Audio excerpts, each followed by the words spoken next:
For the last year, I have been growing and foraging 100% of my food. No grocery stores, no restaurants, not even a drink at a bar. Nature has been my garden, my pantry, and my pharmacy. I'm here in Orlando, Florida, and this abundant garden that I'm standing in right now, this was just a lawn like that when I started. I don't own any land, so to grow my food, I met people in my neighborhood and I turned their front yards into gardens and shared the bounty of food with them. And while I was here, I built a 100 square foot tiny house along with my friends to serve as my simple homestead and my base. In my gardens, I grew over 100 different foods, dozens of different greens packed with nutrients, sweet potatoes, yam, and yucca for my caloric needs, delicious fruits like papayas and bananas, pumpkins, carrots, beans, and beets, so many vegetables, and herbs and peppers to flavor all of my meals. And I also raised bees so that I could have my own candy shop right in my yard. In addition to the huge bounty from my garden, I foraged over 200 different species from nature. I harvested my salt from the ocean simply by collecting it and boiling it down. I got my caffeine from the native Yaupon holly tree.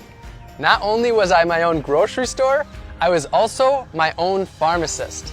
I grew fresh turmeric and ginger right in my gardens. I harvested wild elderberries to make elderberry syrup to prevent cold and flu.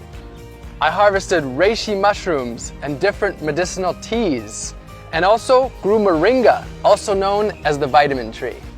I cooked up dozens of different healthy meals, fermented veggies to make sauerkraut, and made delicious beverages like honey wine and ginger beer.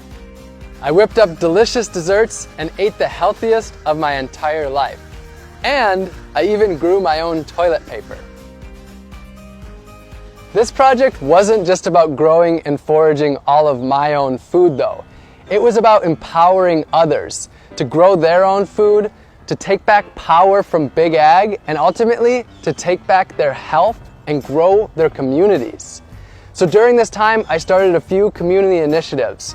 We built 15 gardens for the people, planted over 200 community fruit trees, and sent out over 5,000 free seed packs to help others grow their own organic, healthy food. And I taught dozens of free gardening classes in my gardens to the people in my community. I've been exploring food for close to a decade, and I believe that our globalized, industrialized food system is broken. This was my quest to see if I could step away from big ag and grow and forage every single bite of my food. I'll be honest though, I do have an agenda. I want you to question your food. Where did it come from? How was it grown? How did it get to you? And what was the impact that it had on the earth, other species, and the humans that grow that food? And if you don't like the answers that you find, I want to empower you to change them. The good news though is that you don't have to grow and forage all of your food. The solutions are there in your community.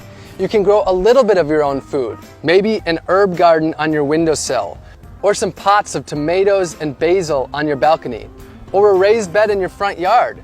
And if you don't have any space at all, you can join a community garden. You can source your food locally and purchase from local farmers and gardeners. The farmers market is a great place to start. You can buy whole foods and cook more, rather than packaged processed foods that leave trash behind. And you can work with your community to make healthy foods for people in need. Grow a garden for your elderly neighbor, or start a grassroots organization to harvest the fruit trees in your community to distribute it to others. And this doesn't need to be a lonely journey. For most of us, food is at the center of our lives, and we can do this together in our communities. My year is over, but my journey of food has just begun.